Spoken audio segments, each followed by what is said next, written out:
کیا ہم واقعی آخرت کے لیے جی رہے ہیں یا ہماری ساری محنت صرف اس دنیا کے لیے ہے؟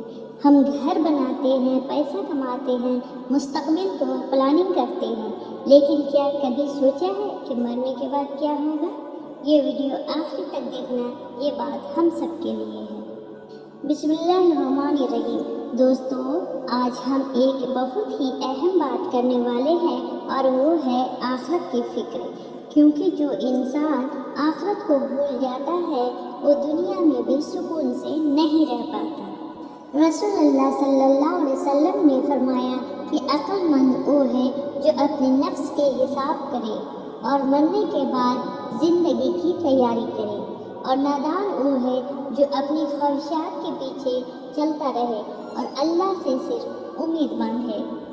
دوستو، آخرت کی فکر صرف زبان سے کہنے کا نام نہیں بلکہ اپنی زندگی بدلنے کا نام ہے۔ ہم میں سے اکثر لوگ کہتے ہیں ابھی وقت ہے، بعد میں توبہ کر لیں گے، لیکن کیا کسی کو پتہ ہے کہ آخری وقت کب آئے گا؟ جو شخص آج اپنے عمل کے حساب کرتا ہے وہ کل اللہ کے سامنے شرمندہ نہیں ہوگا۔ ہم دنیا کے لیے اتنی محنت کرتے ہیں کہ نماز بھی چھوٹ جاتی ہے، سچ بھی پیچھے رہ جاتا ہے اور حق بھی، لیکن آخرت کے لیے ہم ٹال مٹول کا کام لیتے ہیں۔ اصل مسائل یہ ہے کہ ہم آخرت کا علم نہیں ہے۔ اصل مسائل یہ ہے کہ ہمیں آخرت کی فکر نہیں ہے۔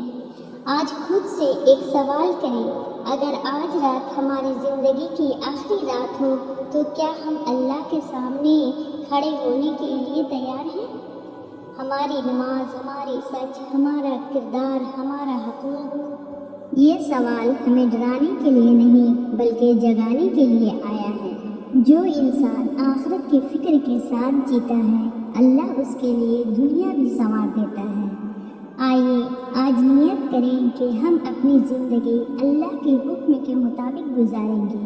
یا اللہ، ہمیں آخرت کی فکر عطا فرما، ہمیں نیک اعمال کی توفیق عطا فرما اور ہمیں اپنے سامنے شرمندہ ہونے سے بچا لے۔